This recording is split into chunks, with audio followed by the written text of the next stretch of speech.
On May 14, 2022, a bloody street fight erupted between the Hells Angels and Pagans, two of the most dangerous biker clubs in history.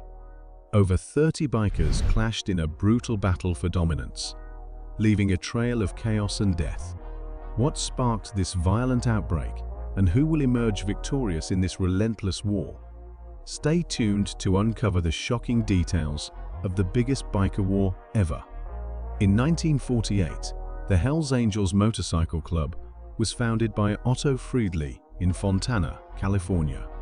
It quickly grew from a small group to a massive organization with over 467 chapters in 59 countries. Known for riding Harley-Davidson motorcycles, their infamous activities and criminal involvement have made them the most feared outlaw motorcycle club globally. On the other side, the Pagans Motorcycle Club was established in 1959 in Prince George's County, Maryland, starting with 13 members and rapidly expanding in the 1960s and 1970s. The Pagans allied with criminal organizations like the Bloods, the Philadelphia Mob, and the Latin Kings, dominating the methamphetamine trade in the northeastern United States during the 1970s and 1980s. By the early 2000s, law enforcement crackdowns weakened the Pagans, imprisoning many leaders. The Hells Angels seized this opportunity to expand their territory. Despite setbacks, the Pagans regrouped, continuing their operations and clashing with the Hells Angels. Their deep-rooted histories and criminal ties have fueled one of the most intense and violent biker wars in history. The origins of the rivalry. The rivalry between the Hells Angels and Pagans started with their first encounters, which were far from friendly. From the beginning, tensions ran high as both clubs aimed to dominate the same territories. The Hells Angels, with their vast global network, saw an opportunity to expand into areas traditionally controlled by the Pagans. This move was seen as a direct threat by the Pagans, who were already deeply entrenched in the northeastern United States. Territory is everything in biker culture. Controlling regions means influence and lucrative criminal enterprises, like drug trafficking. The Pagans had strong alliances with other criminal organizations, which made them a formidable opponent. However, the Hells Angels, with their larger membership and resources, were equally determined to assert their dominance. Several key incidents further fueled this rivalry. The defection of Thomas Woodman from the Pagans to the Hells Angels was a significant betrayal, escalating tensions. Additionally, violent clashes, like the infamous Hellraiser Ball incident, showed the lengths both clubs would go to in their quest for supremacy. This battle for territory and power set the stage for a relentless and bloody conflict that continues to define the relationship between the Hells Angels and the Pagans. Major clashes and key events. The conversion of Thomas Woodman. Thomas Woodman was a dedicated member of the Pagans Motorcycle Club, fully committed to their cause. However, in 2002, Woodman made a shocking decision that would escalate the rivalry to new heights. He switched allegiances and joined the Hells Angels, betraying the Pagans' oath: Pagans forever, forever Pagans. This defection was a significant blow to the Pagans. Woodman didn't leave alone. He brought several other members with him, strengthening the Hells Angels' West Philadelphia chapter. This betrayal was seen as an unforgivable act by the Pagans, who viewed it as a direct challenge to their authority and loyalty. The impact of Woodman's switch was profound. It fueled hatred and distrust between the two clubs, leading to a series of violent confrontations. This pivotal event set the stage for the ongoing bloody war for dominance between the Hells Angels and Pagans. The Hellraiser Ball incident. On February 23, 2022, the Long Island chapter of the Hells Angels hosted the Hellraiser Ball at Vanderbilt Hall in PL View, New York. It was supposed to be a grand event with motorcycle exhibitions, live bands, and notable guests, like former Hells Angel turned actor Chuck Zito and founding member Sonny Barger, the atmosphere was festive, with over 1,000 attendees enjoying the day. But the celebration took a dark turn when a van arrived, carrying more than 70 pagans from across the East Coast. They were ready to disrupt the event. As the evening progressed, chaos erupted. Gunfire broke out, wounding 5 pagans and resulting in 1 fatality. The police quickly intervened, arresting 73 bikers. Eventually, 66 were found guilty of federal racketeering charges. This bold assault by the pagans sent a clear message to the Hells Angels. They were not backing down. The Hellraiser Ball incident marked a significant escalation in the conflict, showing just how far each side was willing to go to assert their dominance. The murder of Thomas Wood. The murder of Thomas Wood, a former pagan who switched allegiance to the Hells Angels, marked a violent escalation in the rivalry. On January 14, 2005, Wood was driving his GMC pickup truck on the I-76 expressway when he was ambushed and fatally shot. This attack was a brutal reminder of the dangers involved in switching sides in the outlaw biker world. Despite a thorough investigation, the assailants were never identified, but law enforcement strongly suspected the pagans. Wood's death added fuel to the fire, intensifying the hostility between the two clubs. Escalation of the conflict. Pagans' recruitment and expansion strategy. The pagans, aiming to counter the Hells Angels' growing influence, launched a significant recruitment and expansion strategy. They focused on increasing their membership by relaxing their previously strict racial criteria, allowing a large number of Hispanic street club members to join their ranks. This move was intended to strengthen their numbers and prepare for the inevitable confrontations with the Hells Angels. The pagans' growth during this period was remarkable, with their membership expanding rapidly. They even considered expanding into the Hells Angels' stronghold of Quebec, although this plan was eventually abandoned due to the notorious reputation of Canadian bikers. Andrew Glick, a former Pagans chapter president turned informant, noted the intense violence associated with the Canadian biker scene, which deterred the pagans from pursuing this expansion. Despite this setback, the pagans continued to grow and solidify their presence in the northeastern United States. This aggressive expansion strategy was a clear signal to the Hells Angels that the pagans were not backing down, setting the stage for even more violent clashes as both clubs fought for dominance. Raw's Blue Wave Initiative. Raw, the new president of the pagans, came into power with a clear vision and strategy known as the Blue Wave Initiative. After serving a 14-year prison sentence for conspiracy to commit murder, Raw was determined to solidify the pagans' dominance in the northeastern United States. His strategy involved a massive recruitment campaign aimed at increasing the club's numbers and influence. The Blue Wave Initiative focused on expanding the pagans' presence in territories traditionally controlled by the Hells Angels. Raw's recruitment drive was aggressive, targeting disaffected bikers and criminal elements willing to join the pagans' cause. This campaign resulted in significant growth in the pagans' membership, making them a formidable force once again. Confrontations with the Hells Angels became more frequent and violent. Notable attacks, such as the assault on Jeffrey Shank, showcase the escalating brutality of this biker war. The pagans, under Raw's leadership, were determined to challenge the Hells Angels' supremacy, leading to a series of bloody clashes that only intensified the conflict. Raw's Blue Wave Initiative marked a new phase in this ongoing battle, pushing the rivalry to new and more dangerous heights. Recent incidents and ongoing conflict. Attack on Jeffrey Shank. The attack on Jeffrey Shank on April 24, 2018 highlighted the dangerous reality of the conflict between the Hells Angels and the pagans. Shank, an associate of the Hells Angels, left the Newark clubhouse to refuel his motorcycle when 3 individuals armed with baseball bats ambushed him. They struck him in the back of the head, causing fractured ribs and a collapsed lung.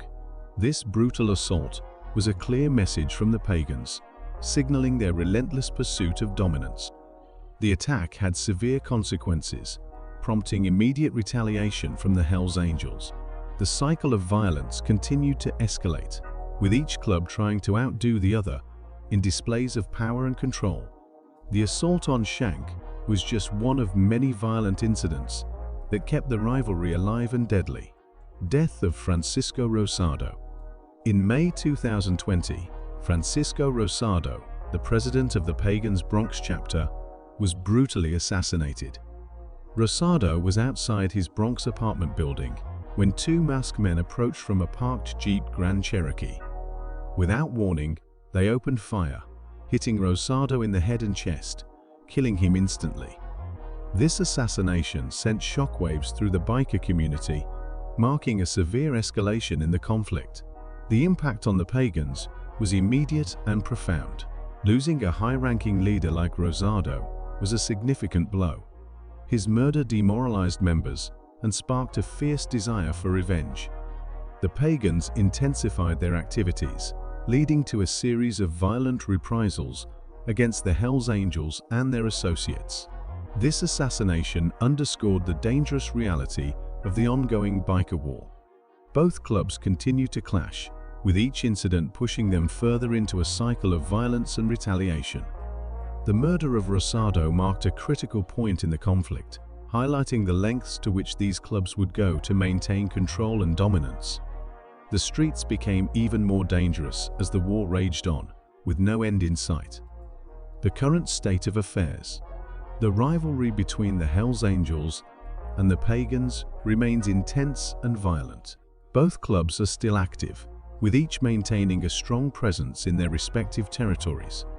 The Hells Angels continue to dominate on a global scale, with a vast network of chapters in multiple countries. Their influence and power have only grown, making them a formidable force in the outlaw biker world. The Pagans, while not as globally expansive as the Hells Angels, have significantly increased their numbers and influence, especially in the northeastern United States. Their recruitment strategies and aggressive expansion have made them a serious contender, challenging the Hells Angels' supremacy at every turn. The murder of Francisco Rosado and other recent violent clashes highlight the ongoing tensions between these two clubs. Recent developments indicate that neither side is willing to back down. Confrontations continue to occur, often leading to brutal violence and retaliation.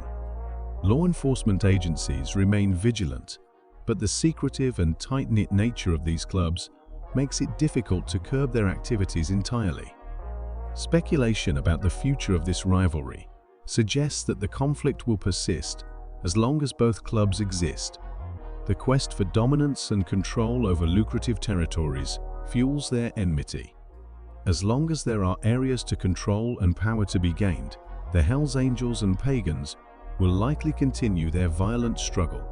The streets will remain dangerous, with both clubs locked in a relentless battle for supremacy, showing no signs of a peaceful resolution anytime soon. So, who do you think will ultimately reign supreme in this relentless biker war? Let us know your thoughts in the comments below. If you enjoyed this look into the Hells Angels vs. Pagans rivalry, be sure to like, share, and subscribe. Don't forget to hit the notification bell so you never miss an update. Hells Angels bikie gangs is behind shootings in Adelaide's northern suburbs. 3 Hells Angels members accused of that shooting on Sunday that injured 7 stood in front of a judge today. And now, months later, police say they have arrested several people tied to the Hells Angels.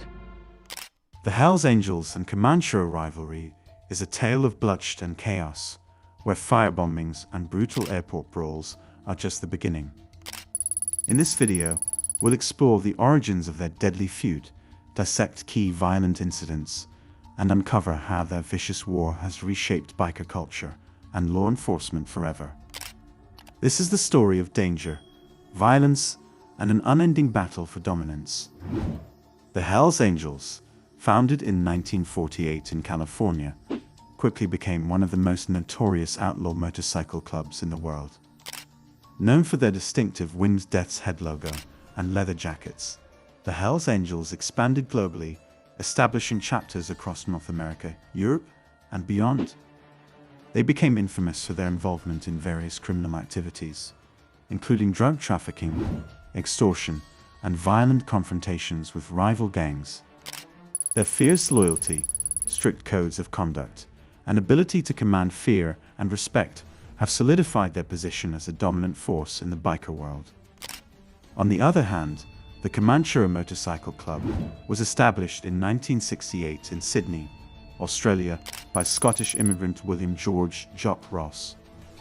Inspired by the 1961 John Wayne film, The Comancheros, Ross ran the club with a militaristic discipline, even organizing paramilitary drills for its members.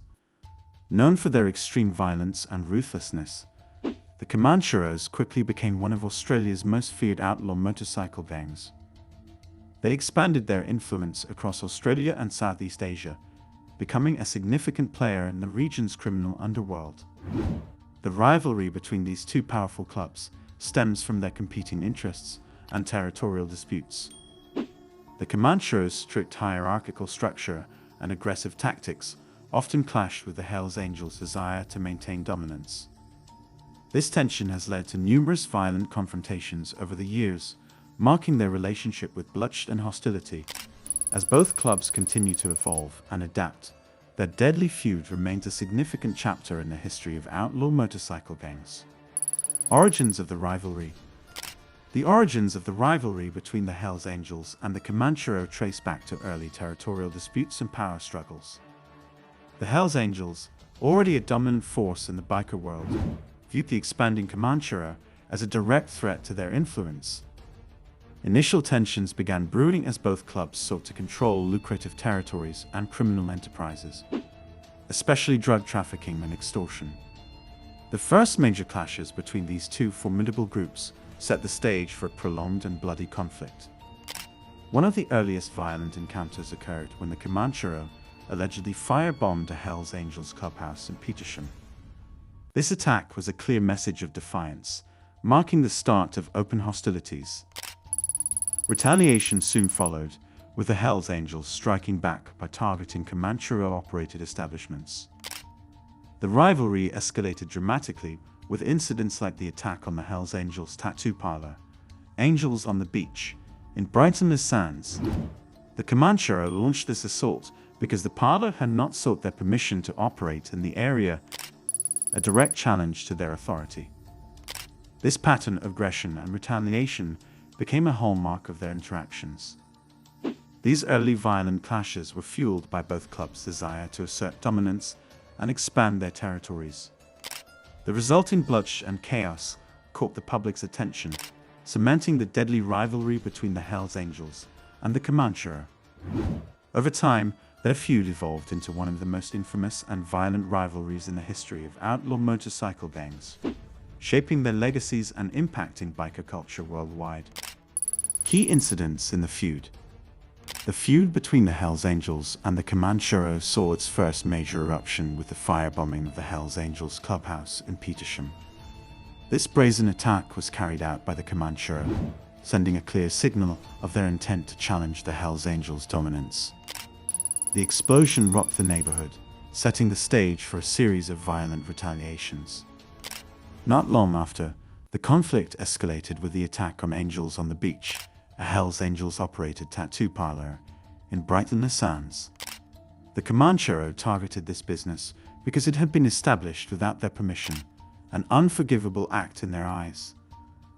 The Comanchero believed that any operation in their territory needed their approval, and this violation warranted a harsh response. The attack was brutal and swift, with shots fired into the tattoo parlor, leaving behind a scene of chaos and fear. This incident further intensified the animosity between the two clubs. The Hells Angels, known for their fierce loyalty and vengeance, were now fully embroiled in a violent and deadly feud. These key incidents marked the beginning of a relentless cycle of aggression and retribution, with each club determined to assert their dominance and retaliate against any perceived slight. The firebombing and the assault on the tattoo parlor became emblematic of the brutal tactics both clubs were willing to employ in their ongoing war. One of the most notorious clashes between the Hells Angels and the Comanchero occurred at Sydney Airport in 2009. This deadly brawl erupted when members of both clubs happened to be on the same flight from Melbourne to Sydney. Tensions were high as they disembarked, leading to an explosive confrontation in the arrivals hall. Witnesses described a scene of chaos, with bikies wielding metal poles and knives. The brawl, which involved over 10 people, ended in the brutal killing of Anthony Zervas, the brother of a Hells Angels member. The violent melee was captured on CCTV, shocking the public and leading to widespread media coverage. To understand the depth of this rivalry, we must briefly mention the Nampara massacre of 1984. This infamous shootout took place at a motorcycle swap meet in Nampara, Sydney, involving the Comanchero and the Bandidos, a group that has split from the Comanchero. Although the Hells Angels were not directly involved, the massacre set a precedent for the level of violence that would later characterize the feud between the Comanchero and the Hells Angels. The gunfight left 7 people dead, including a 14-year-old bystander, and marked a significant escalation in biker gang warfare in Australia.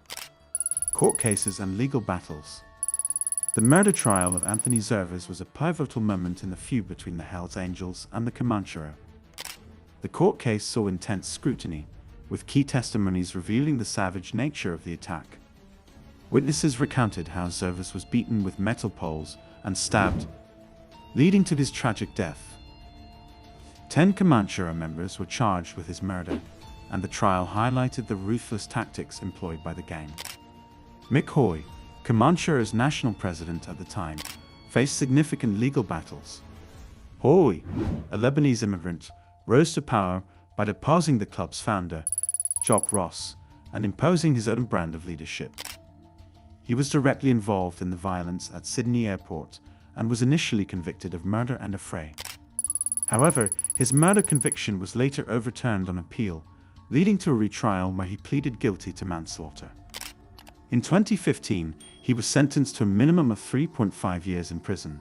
Despite his legal troubles, Hoy remained a central figure in the Comanchero until his assassination in 2018, which was a stark reminder of the ongoing volatility within the outlaw motorcycle gang world. Impact on public perception and legislation. The media played a significant role in shaping public perceptions of the rivalry between the Hells Angels and the Comanchero. Dramatic headlines and graphic coverage of violent clashes, like the Sydney Airport brawl, portrayed both clubs as dangerous and lawless. This intense scrutiny fueled public fear and outrage, demanding action against bike gangs. In response, legislators and law enforcement agencies implemented stricter laws and policing strategies. Anti-association laws were introduced to curb gang activities, making it illegal for members to gather in public. The police formed specialized task forces to monitor and combat biker gang violence more effectively. These measures aim to dismantle the power and influence of these clubs, reducing their ability to operate openly and violently. The rivalry between the Hells Angels and the Comanchero had a profound impact on society, prompting significant legal and policy changes to address the threat posed by outlaw motorcycle gangs. Current status and legacy. Today, both the Hells Angels and the Comanchero continue to operate, though their activities are under constant surveillance. The Comanchero have expanded their presence internationally, with chapters in New Zealand, Southeast Asia, and Europe. Leadership changes frequently due to arrests and internal conflicts, with figures like Alan Meehan and Alex Farah rising to prominence. The Hells Angels maintain their global influence, with a strong presence in many countries. Despite efforts to curb their activities, both clubs remain involved in organized crime, including drug trafficking and extortion. The legacy of their feud has left a lasting mark on biker culture. The violent clashes and publicized court cases have cemented their reputations as ruthless and formidable organizations. Their ongoing rivalry continues to influence the dynamics of outlaw motorcycle gangs, perpetuating a cycle of violence and retaliation that shows no signs of ending.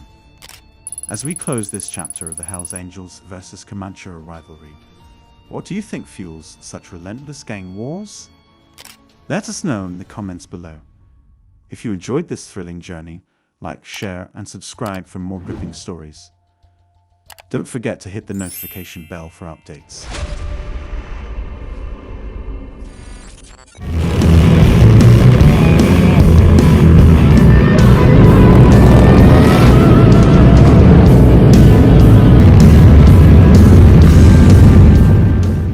The Mongols Motorcycle Club, MCC, and the Hells Angels Motorcycle Club, HANC, have a long history of violent clashes, particularly in the early 2000s. In 2002, at the Morongo Casino in Cabazon, California, a volatile situation arose, teetering on the edge of erupting into a chaos that would echo through history. So, what really happened? Let's find out. On March 16, 2002, a mixed martial arts event took place called Ultimate Athlete. At that time, the venue wasn't anything like it is today. There was a big tent set up, which you can see in some old Street View photos. The tent used to stand right here, but it's long gone now. The casino has been remodeled, and they built an event center inside. The specific event we're talking about today featured a fight between Leo P. Pavlushkin and Rick Slayton. This was a notable fight because Rick Slayton was making his professional debut. Rick wasn't just any fighter. He worked at the Harley-Davidson dealership in the San Diego area and was also a member of the Mongols Motorcycle Club. Rick Slayton, known as the Bad Boy, made quite an impression. He had Thug Life tattooed on his forehead and the face of a Mongol warrior on each side of his neck. His affiliation with the Mongols, described by law enforcement as one of the most violent outlaw motorcycle clubs in California, added to his tough persona. Rick didn't hold back in his pre-fight talk. "I'm here to kick my opponent's ass," he declared confidently. He predicted a bloody match, but he was clear about one thing: the blood wouldn't be his or his opponent's. The atmosphere around the fight was charged, with everyone eager to see if Rick, the Bad Boy Slayton, could back up his bold words. This fight remains a memorable part of the event's history, showcasing the raw intensity and drama that only a debut fight with such a character could bring. Now, the Mongols came out in full force to support their brother Rick Slayton. Estimates suggest around 250 Mongols attended the event, along with regular citizens and other MMA fans. It was a packed house with close to 3,000 people there to watch the fights. As the fight between Leo P. Pavlushkin and Rick Slayton started, tensions were high. Early in the match, Slayton reportedly kneed his opponent in what some considered a low kick.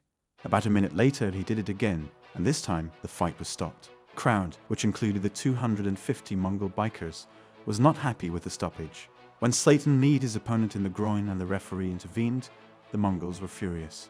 The atmosphere quickly turned chaotic. Cups of beer were thrown down at the ring in frustration. Things escalated when some citizens threw beers on the Mongols, and the situation got really heated. Tensions boiled over, and the Mongols started arguing with the citizens who were sitting ringside. What began as a verbal altercation soon turned into a full-blown brawl. Fists, boots, and chairs were used as weapons, and knives were drawn. Security tried to control the crowd, but it was a losing battle. Slayton, seeing the chaos, got on the mic and pleaded with his brothers to stand down. However, by that point, it was too late. The fight had erupted into a violent melee. One spectator, caught up in the chaos, threw a beer back up at the Mongols. Witnesses later described the scene as a battle zone. The bikers attacked with a vengeance, and people started running and screaming. Prosecutors later confiscated the videotape, but photos obtained by Fox 11 showed the extent of the violence. The Mongols were seen stomping, stabbing, and beating people. Blood was everywhere. 11 people were injured, and one person almost died. The police were called in, and they responded from multiple jurisdictions. Dozens and dozens of officers arrived to try and restore order. It was a full-scale riot. Despite the heavy police presence, many of the Mongols managed to escape before law enforcement could apprehend them. The aftermath of the event left a lasting impression. The fight, which started with so much promise, ended in chaos and violence, overshadowing the sport and leaving a dark mark on the history of the Ultimate Athlete event. Despite the efforts to calm things down, the situation was beyond control. The rest of the event was cancelled, and the fight between Rick Slayton and Leo Pavlushkin was declared a no contest. It took law enforcement over a year to fully identify the Mongols involved in the riot and assault. The 2008 federal indictment lists this violent incident as an example of what the Mongols can do when provoked. 10 Mongols were arrested, convicted, and sent to prison for various lengths of time. The Angels raised a question. One of the notable arrests was Ernest Alloz, also known as Lucifer. In the photos from that night, you can see Lucifer taunting the crowd. He's standing next to Mike Munns, a figure that has been seen before in connection with the Mongols. The event left a significant mark, not just on the ultimate athlete promotion, but on the perception of the Mongols Motorcycle Club. The riot and the subsequent legal actions highlighted the volatile nature of the group and the potential for violence when their members felt threatened or provoked. Lucifer later wrote a book about his life in the Mongols. In it, he revealed some interesting details about the night of the fight. According to him, he, Mike Munns, and another Mongol had a meeting with security before the event. They had made an arrangement. Security would not intervene with the Mongols. If any issues arose, those 3 Mongols would handle it themselves. Security was instructed not to put their hands on any Mongol. Lucifer also shared that as the Mongols were leaving, he handed his cuts, their vests, to another Mongol and said he'd pick them up later in Pond Springs. He wanted to go up into the crowd, into the general admission area, to watch how the police responded to the situation. He aimed to blend in and observe the chaos. Interestingly, this was not the only incident. Back in April 2002, at the Loudon River Run in Nevada, things got really intense when the Mongols and Hells Angels clashed. What started as a regular event turned into a tragic scene with 3 bikers dead and 12 others injured. One Mongol, Anthony Bronson Barrera, was stabbed to death by a Hells Angel, and 2 Hells Angels members ended up shot dead. The bad blood between these 2 gangs had been brewing for a while. They've been fighting over territory and trying to show who's boss. For instance, the Mongols wearing the California patch on their jackets was like waving a red flag in front of the Hells Angels. It was basically saying, "This is our turf now." This simple act of wearing a patch caused a lot of tension and violence. But it's not just about patches and turf wars. These guys have been in serious legal trouble too. In 2018, the Mongols faced a big federal trial aimed at taking down their club name and disrupting their operations. The trial shed light on their alleged involvement in drug dealing and violent attacks, like the River Run riot in 2002. This trial was a major effort by law enforcement to crack down on their activities. And it's not just other bikers they're getting into it with. In 2023, there was this crazy video from Cabazon showing Mongols members going after regular people with weapons, causing a lot of chaos and damage. This video showed just how dangerous these gang members could be, not just to each other but to the public as well. So bottom line, this feud between the Mongols and Hells Angels isn't just some biker drama. It's a real danger to public safety, with both sides acting out violently and spreading fear wherever they go. The ongoing conflicts and violent actions of these gangs make them a significant threat, not just to each other but to everyone around them. Do you think there will ever be an end to this feud? What measures do you believe should be taken to prevent such violent outbreaks? Share your opinions in the comments below. If you enjoyed this video and want to stay updated on more stories like this, don't forget to hit the subscribe button and ring the bell to get notifications on our latest content. A pipe bomb, packed with petrol and ball bearings. Now at 10, an arrest in connection to that shooting between motorcycle gangs at a gas station. This all happened as thousands of people are in Volusia County to celebrate Bike Week. Hidden underneath a telecom worker's van on a quiet residential street. At midnight, the man who built it had no weapons charges, no history of violence. His worst conviction before that night was a drink-driving fine.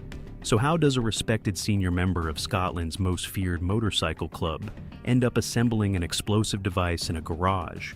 I retired. Retired in good standing. I retired because I didn't like the direction the club was going in. Then posting a selfie on Facebook the same day he planted it. That question sits at the center of one of the most brutal, most personal feuds in Scottish criminal history. 2 clubs, 1 city, a split that turned brothers into enemies, and a war that ended with a Royal Navy bomb disposal unit, a loaded sawn-off shotgun, and a defiant statement from a prison cell. This is Blue Angels versus Mad Dogs. And it starts not in 2024, but in 1963, the birth of the Blue Angels. Glasgow in 1963 was not a gentle place. A post-war industrial city carved up at street level by gangs that had been fighting over the same rackets and the same pubs for decades.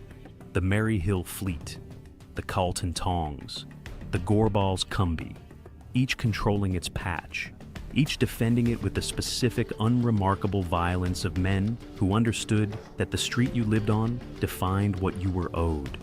It was out of that world that the Blue Angels Motorcycle Club was born. On January 15, 1963, Alan Morrison and Billy Stone Gordon, two men from the Merry Hill district, founded what would become Europe's oldest outlaw motorcycle club. The name came from a boat they spotted on Loch Lomond. The blue reflected the Scottish saltire, though the club would later claim the letters stood for something else entirely. Bastards, lunatics, undesirables, and eccentrics. Accurate enough to stick. Their patch, a winged skull wearing a German stall helm embroidered onto blue denim. Alongside it, the 1% patch, a declaration that these were not the motorcyclists the American Motorcycle Association had in mind when it said 99% of riders were decent and law-abiding. These men were the other 1%, and they made sure everyone knew it. The early years were violent immediately. Bar brawls witnesses described as having John Wayne proportions. Petrol bombings on rival pubs. In September 1964, less than 2 years after founding, a mass brawl involving hundreds of gang members in Glasgow city centre ended with a Blue Angel sentenced to life in prison. Two rival gangs caught in that conflict subsequently made a calculation most reasonable people would have made. They stopped fighting the Blue Angels and joined them instead. First lesson in organizational growth. Win decisively enough, and your enemies become your members. Holding Scotland. By the 1970s, the Blue Angels had expanded beyond Glasgow. Chapters in Leeds and Sheffield, an alliance with London's Road Rats, and a territorial rivalry with the Hells Angels that was absolute. Here is what makes that rivalry historically significant. The Hells Angels are the largest outlaw motorcycle club on the planet. Chapters across more than 24 countries. In virtually every nation where outlaw motorcycle culture exists, they've planted a flag. Scotland is the exception. To this day, Scotland has no Hells Angels chapter. Not because the Angels weren't interested, but because the Blue Angels fought them in the 1970s and won. The club's president Lenny Reynolds said it plainly in a 2007 interview. They had fought the Hells Angels. That was why there was no Hells Angels chapter in Scotland. Scotland was their territory, no one else's. That was not marketing. That was documented historical fact. By the 1990s, the club expanded into Belgium, patching over an independent club in Herselaar in 1992.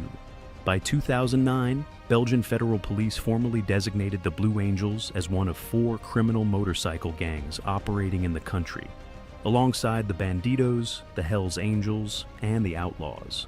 By the early 2000s, 300 active members, roughly 15 chapters, Scotland, England, Belgium, Spain, Germany. This was not a club finding its feet. This was an organization built across 60 years of sustained territorial violence, with a criminal record longer than most of its members had been alive. Into this institution, Daniel Leander walked as a prospect. His previous convictions at that point? Road traffic matters. The man who left Daniel Leander was 43 years old when he stood before Judge Lord Arthur in October 2024. His criminal record, by the standards of outlaw motorcycle club cases, was remarkably thin. No weapons charges, no drug trafficking, no violence. His worst offense was a drink-driving conviction in 2022, a 2,000-pound fine and a 20-month driving ban, a ground worker by trade, a father of 1. Living on a barge at Southbank Marina in Kirkintilloch, East Dunbartonshire, a man who, until 2024, had kept real distance between his club life and the criminal justice system. He had been a senior member of the Blue Angels, one of the most respected positions in Scottish biker culture, earned through years of reliability, toughness, and the discretion the organization demanded from the people it trusted. Then, in 2023, he made a decision. He left.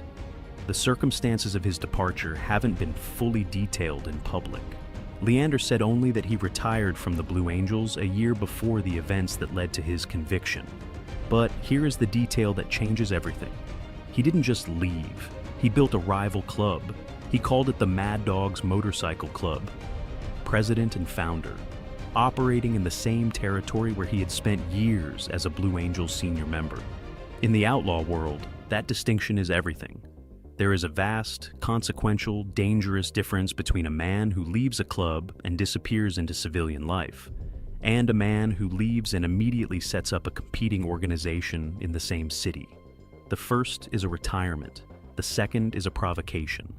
It signals that the man who left doesn't consider his former club's territorial authority legitimate, that he intends to operate independently, and that he is prepared to defend that independence. Leander was prepared. The code and the point of no return. The code governing 1% motorcycle clubs isn't written in any document, but it is understood by everyone inside it with a clarity most formal legal systems can't match. You earn your patch. You wear your colors. The territory you ride belongs to the club, not to you personally. When you leave, the territory stays behind. What you absolutely do not do is leave and build a competing organization in the same space. Leander did exactly that. Consider what he was provoking. This is an organization that kept the Hells Angels out of Scotland for 50 years. An organization that treated territorial challenges, external or internal, with coordinated physical force as a matter of institutional policy. An organization capable of holding that line for half a century does not respond to internal defection with a conversation. And the speed with which the situation deteriorated after Leander founded the Mad Dogs tells you exactly how seriously the Blue Angels took it. These were not two clubs with a long history of grievances. This was a feud that went from zero to pipe bombs in under a year. The attacks, how a feud becomes a war. The Blue Angels move first, and that detail matters enormously, because it is the detail Leander's defense would later lean on in court, and the detail that explains everything that came after. The feud did not begin with Leander building a bomb. It began with a series of calculated moves designed to make clear the Mad Dogs had no future. First move, against his people. Motorcycles belonging to associates of Leander, men who had chosen to align with the Mad Dogs, were set on fire. In the outlaw world, a man's motorcycle is not just a vehicle, it's an identity, a declaration of who he is and who he rides with. Burning those bikes was a targeted message.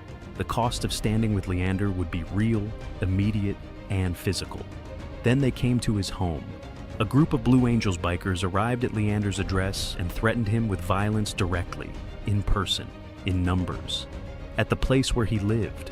For a man with no history of serious violence, no prior convictions, this was the moment that changed the calculation.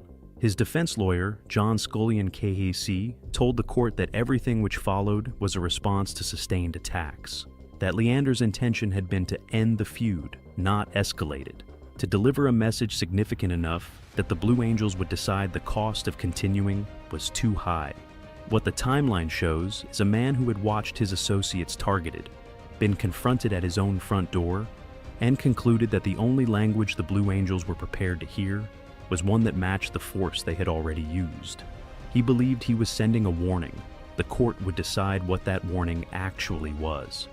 The bomb, June 7th, 2024. On the evening of June 7th, 2024, David Rowe Sr. parked his work van on Benview Road in Lennoxtown and went inside his house. B.T. OpenReach engineer, telecoms worker, civilian in every meaningful sense of the word, no criminal record, no gang affiliations, no involvement in any feud. His only connection to any of it. His son was a Blue Angels member. In the logic governing the decision made that night, that was enough. Leander and an accomplice had been watching. They knew whose van it was. The device they had built in advance reflected deliberate planning.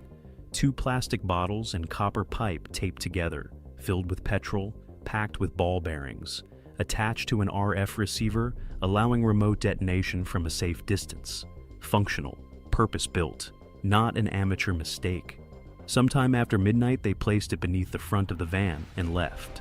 What they didn't do, having just planted a bomb on a residential street, was exercise any discretion about the rest of their evening.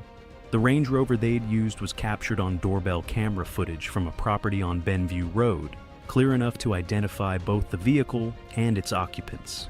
And on the day of the attack, Leander and his accomplice had posted a photograph together on the Mad Dogs MC Facebook page. Caption: "Hooked up with this reprobate today. Interesting stuff." Time-stamped.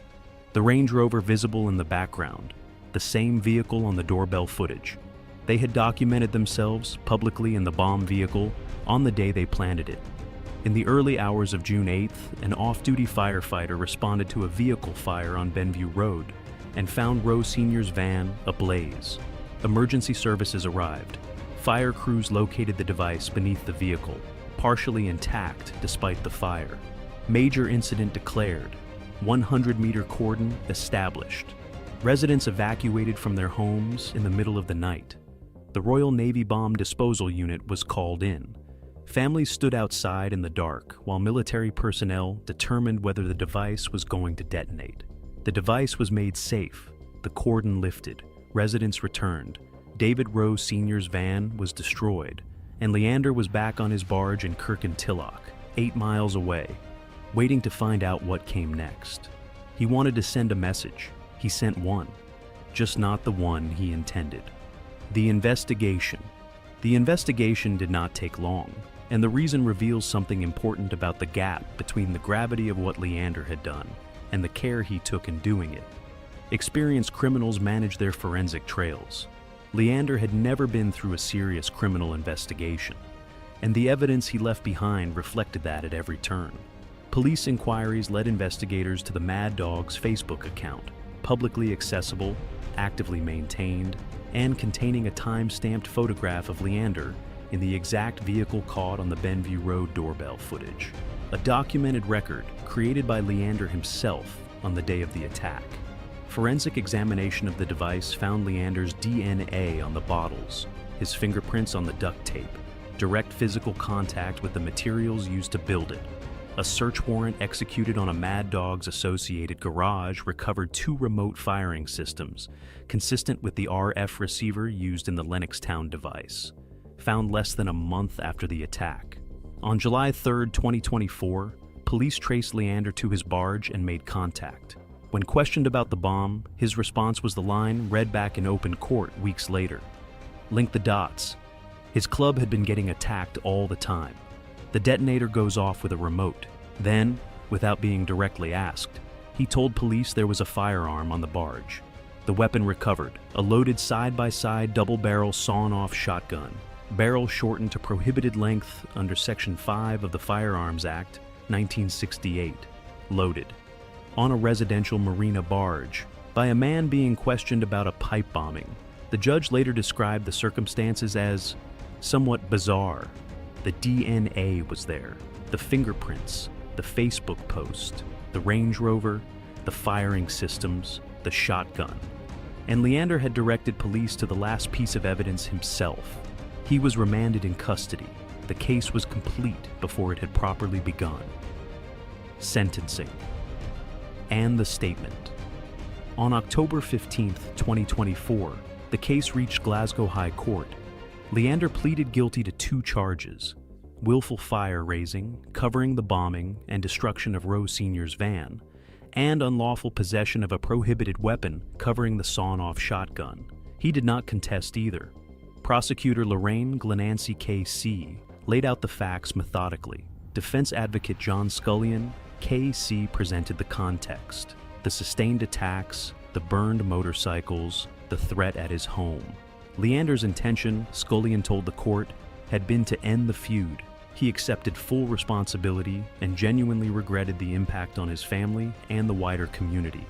On November 27, 2024, Daniel Leander was sentenced to 9 years in prison, and then came the statement from custody. He identified himself by name and title, president and founder of the Mad Dogs MC. He addressed the Blue Angels directly. His club was going nowhere. Now they had someone to focus on. Bring it on. I'm more than ready.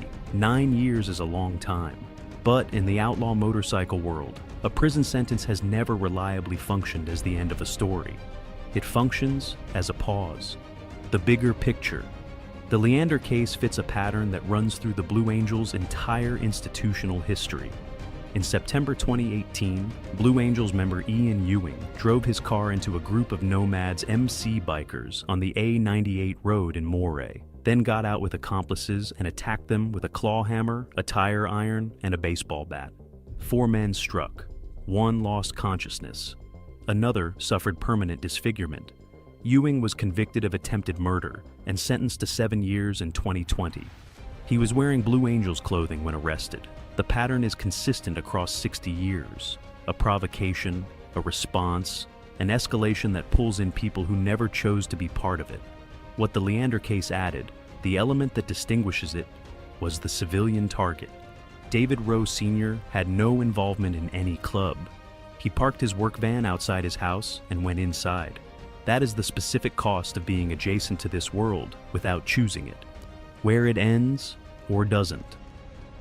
As of early 2025, the Mad Dog's MC status remained officially unclear. Leander was in prison. His co-accused had not been publicly charged. The Mad Dog's Facebook page remained active. Whether the feud resumes when Leander is released, whether it quietly dissolves in his absence, whether it goes underground the way biker conflicts sometimes do when the most visible participants are removed from the streets, those remain open questions.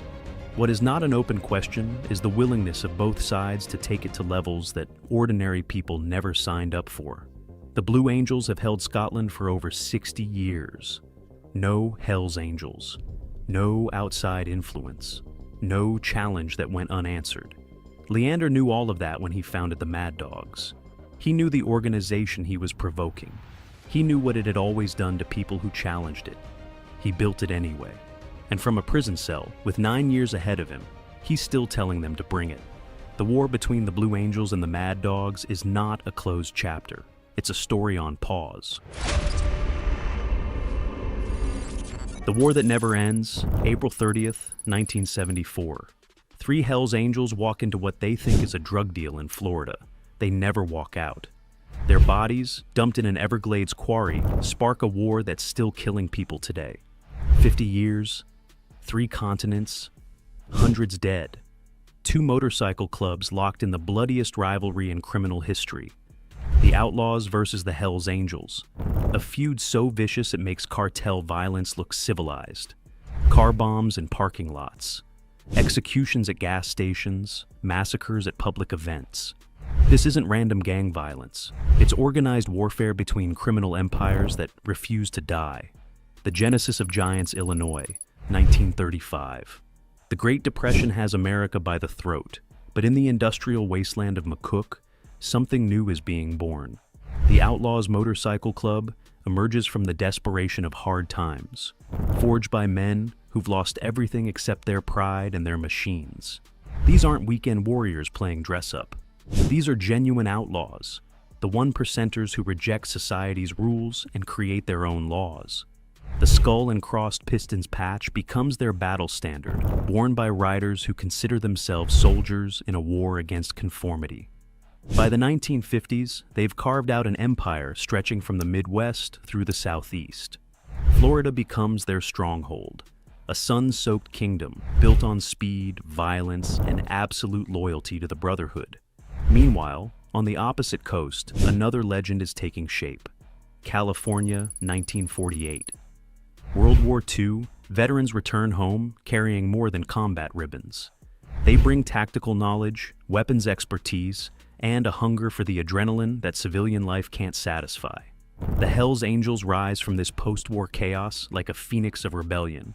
The winged death's head, stolen from military squadron insignia, becomes their mark of infamy. They don't just want to ride, they want to conquer. And conquer they do, spreading across California like wildfire before setting their sights on the entire world. 2 unstoppable forces, both claiming the same prize, dominance over the outlaw motorcycle world. In the beginning, geography kept them apart. But as both clubs expanded, collision became inevitable. And when these titans finally met, the impact would shatter the criminal underworld forever. The point of no return. New Year's Eve, 1973. A party at the Hells Angels New York headquarters should have been a celebration. Instead, it became the spark that ignited a war still burning today. 3 outlaws from Florida attended as guests, expecting outlaw hospitality. What they received was a vicious beating that left them bloodied and humiliated. But this wasn't just an assault on 3 men. It was an attack on the outlaws' sacred honor. And in the world of outlaw motorcycle clubs, honor debts are always paid in blood. South Florida Outlaws leader James Big Jim Nolan received the news with cold fury. The beating of his brothers couldn't go unanswered, but his response wouldn't be another barroom brawl. It would be an execution that announced the outlaws as players in a deadly game. April the 27th, 1974. 3 Hells Angels from the Lowell, Massachusetts chapter, George Whiskey, Hartman, Edwin Riverboat, Riley, and Albert Oskey Simmons receive an invitation they can't refuse. A drug deal in Fort Lauderdale promises easy money and new connections. Instead, they're driven to a remote quarry in the Florida Everglades, where bullets replace negotiations. 3 shots, 3 bodies dumped in a flooded rock pit, 3 lives sacrificed on the altar of outlaw vengeance. The message was unmistakable. The outlaws weren't afraid of the Hells Angels' reputation. Ralph "Sonny" Barger, the legendary Angels leader, received news of the triple murder with the calculating coldness of a military commander. At a national meeting in Cleveland later that year, he declared total war. No negotiations, no mercy, no peace until the outlaws were destroyed. The bloodshed had begun. Rivers of retribution. The Florida executions unleashed hell across America. Both clubs abandoned any pretense of being motorcycle enthusiasts and revealed themselves as what they truly were: criminal armies prepared for total war. The outlaws transformed their clubhouses into fortresses. Cinderblock walls replaced wooden frames. Gun ports appeared where windows once stood. Members trained with military precision, learning tactics that would make infantry units proud. The Hells Angels responded with coordinated strikes that demonstrated their global reach. Machine gun attacks on outlaws' headquarters erupted across multiple states simultaneously. Georgia, Florida, Ohio, all became battlegrounds where Angels members unleashed automatic weapons fire on club buildings like military assaults. But this wasn't warfare confined to clubhouses. Members became targets wherever they could be found. Gas stations turned into killing fields. Bars became execution sites. Home addresses were shared like intelligence briefings, and families became acceptable casualties in a conflict without rules. Car bombs became the weapon of choice. Remote detonated death that could strike without warning. The explosive that killed your rival today might have been planted weeks ago, ticking like a mechanical heart until the perfect moment for revenge. Drive-by shootings transformed quiet suburban streets into war zones. Members couldn't grab groceries or visit friends without scanning for threats, knowing that around any corner could be an enemy with a loaded weapon and generations of hatred in his heart. By the early 1980s, the body count was climbing on both sides like a macabre scoreboard. Each death demanded retaliation. Each retaliation sparked further revenge. The Outlaws and Hells Angels had created a perpetual motion machine of violence that fed on its own momentum. Blood across borders. As both clubs expanded internationally, their war metastasized like cancer, spreading to innocent countries that became collateral damage in an American conflict. Canada became the first international battlefield. The Outlaws established footholds through strategic alliances with local clubs like Satan's Choice in Ontario. When several Satan's Choice chapters patched over in 1977, the Outlaws suddenly controlled methamphetamine trafficking routes across the Detroit-Windsor border, a narcotic pipeline worth millions. The Hells Angels countered by absorbing the Popeyes Motorcycle Club in Quebec, giving them control of Montreal's drug distribution networks and access to international shipping routes. 2 criminal empires now faced each other across the longest undefended border in the world. The stage was set for the rivalry to explode beyond American borders. While the major Quebec biker war would primarily involve the Angels battling the Rock Machine, the underlying Outlaws Angels hatred simmered beneath every alliance and influenced every territorial decision. Canadian law enforcement found themselves managing an imported war they never asked for, watching American criminal organizations tear apart their communities in pursuit of old vengeances and new profits. The conflict's international expansion meant that what began as a regional American feud had become a global threat, requiring cooperation between law enforcement agencies that had never needed to communicate before. The art of annihilation. The Outlaws and Hells Angels didn't just fight. They revolutionized criminal warfare. Their tactics evolved beyond simple gang violence into sophisticated military operations that law enforcement struggled to comprehend.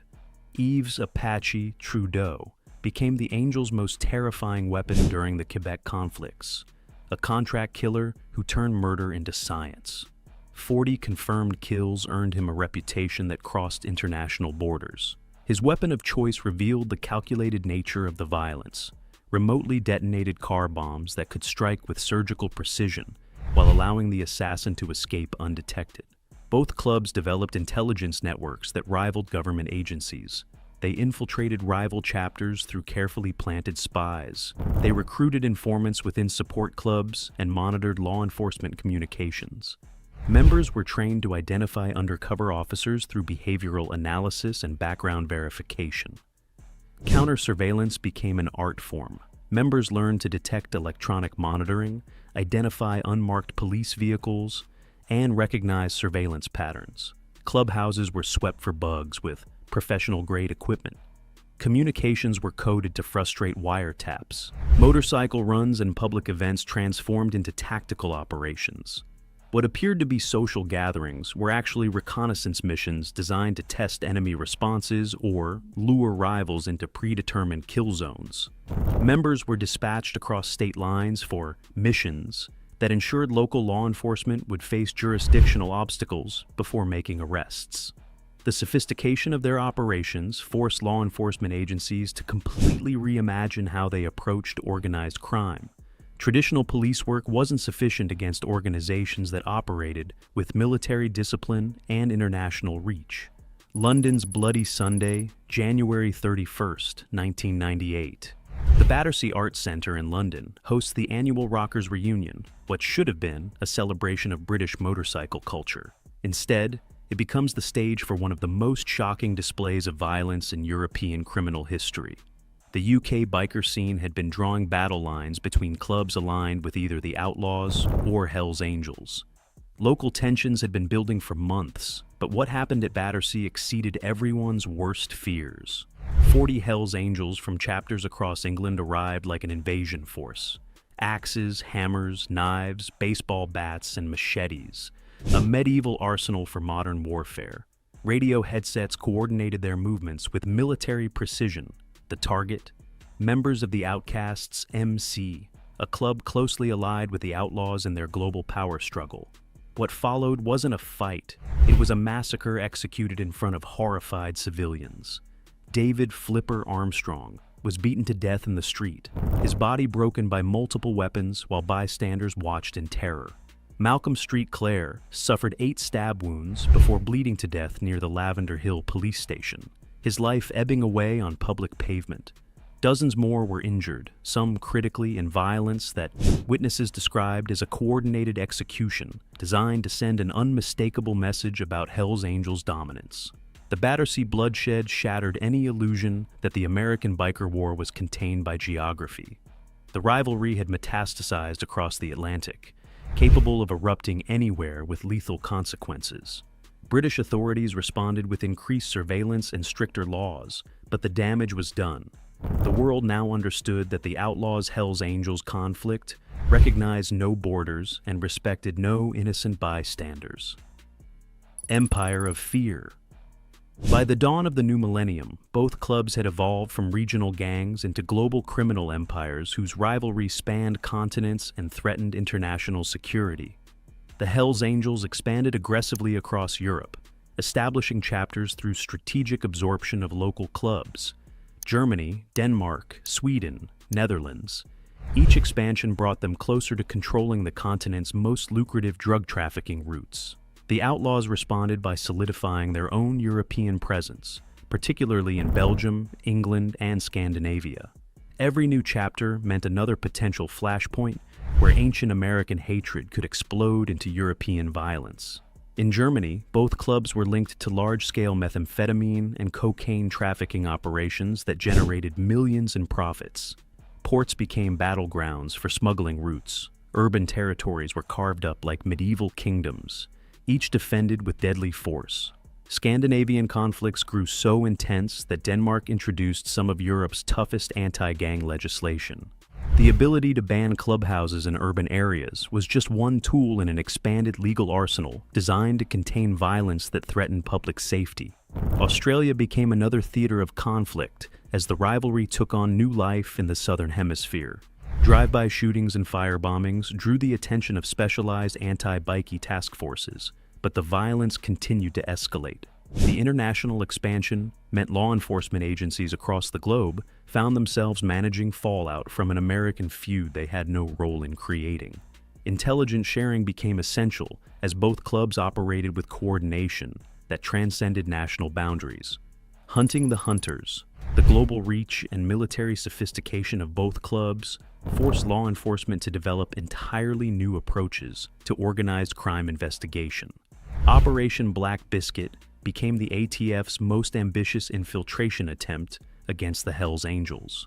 For months, undercover agents posed as rival bikers, attending events and building relationships that provided unprecedented access to the organization's inner workings. The operation revealed the true scope of Angels' criminal activity: drug trafficking, weapons dealing, violent enforcement, but also demonstrated the extraordinary risks of deep undercover work against organizations designed to detect and eliminate threats.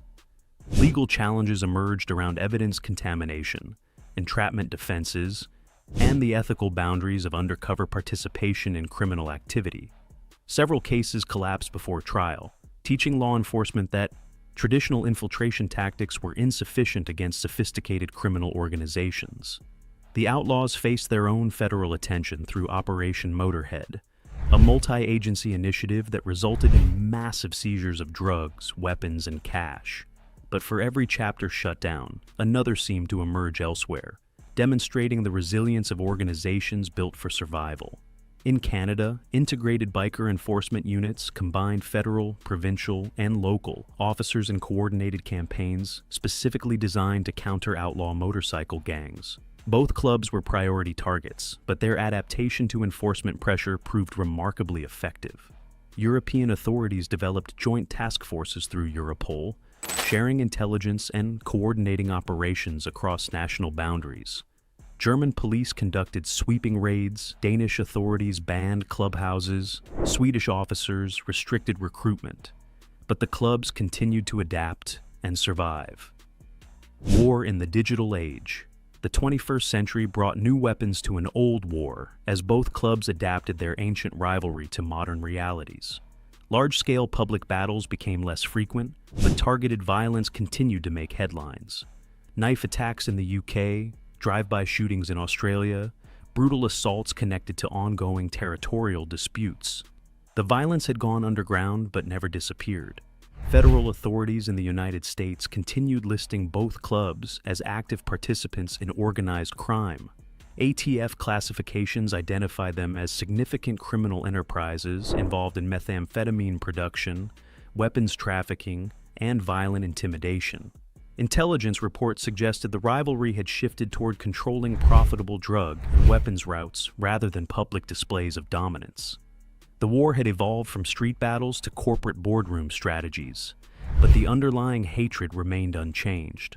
Law enforcement adapted with advanced surveillance technology, cell site simulators, encrypted messaging infiltration, financial tracking systems that could follow money across international boundaries.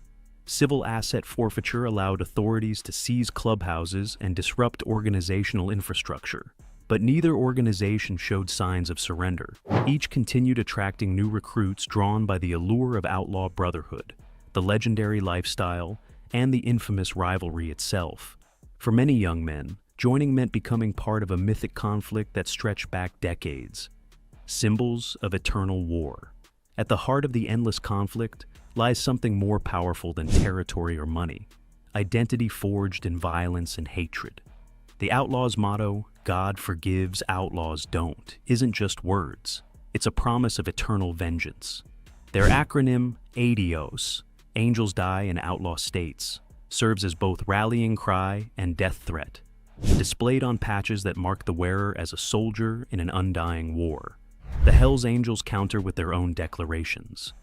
When we do right, nobody remembers. When we do wrong, nobody forgets. And the cryptic AFFA, Angels Forever, Forever Angels. Promises of loyalty that transcend death itself. These mottos appear on patches, tattoos, graffiti, and gravestones.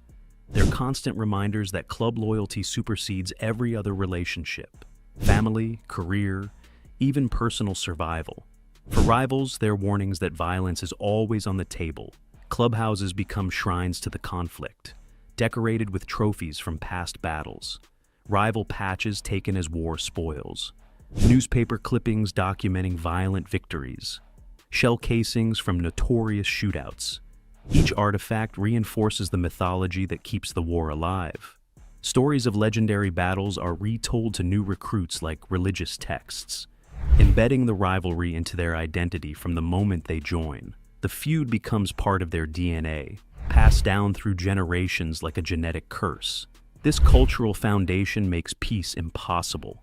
In the outlaw world, reputation is everything, and backing down means extinction.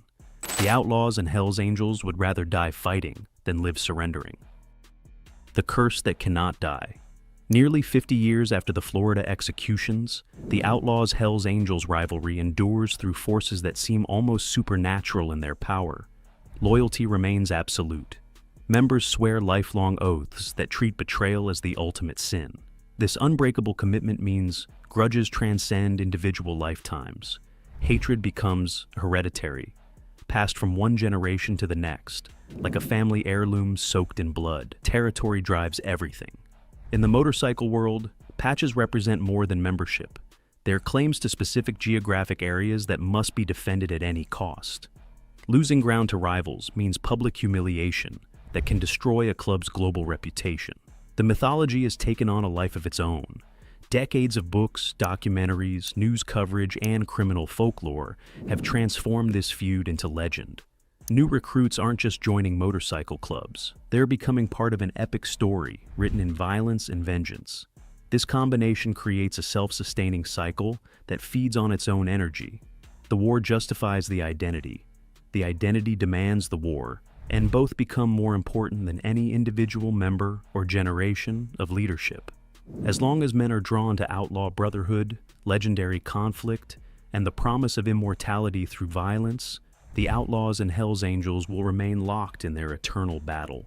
Blood that never dries. From the Everglades executions to the Battersea Massacre, from Canadian border wars to Australian suburban battlefields, the Outlaws and Hells Angels have written their rivalry in blood across 3 continents and 5 decades. Law enforcement has spent billions trying to contain violence that recognizes no borders and respects no innocence. Yet both organizations endure, adapt, and continue attracting new soldiers to an ancient war. This isn't just criminal history. It's a study in how hatred can become institutionalized, passed down through generations like a sacred trust.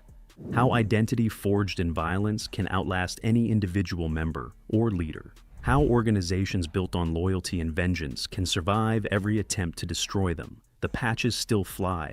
The territory still matters. The blood still flows.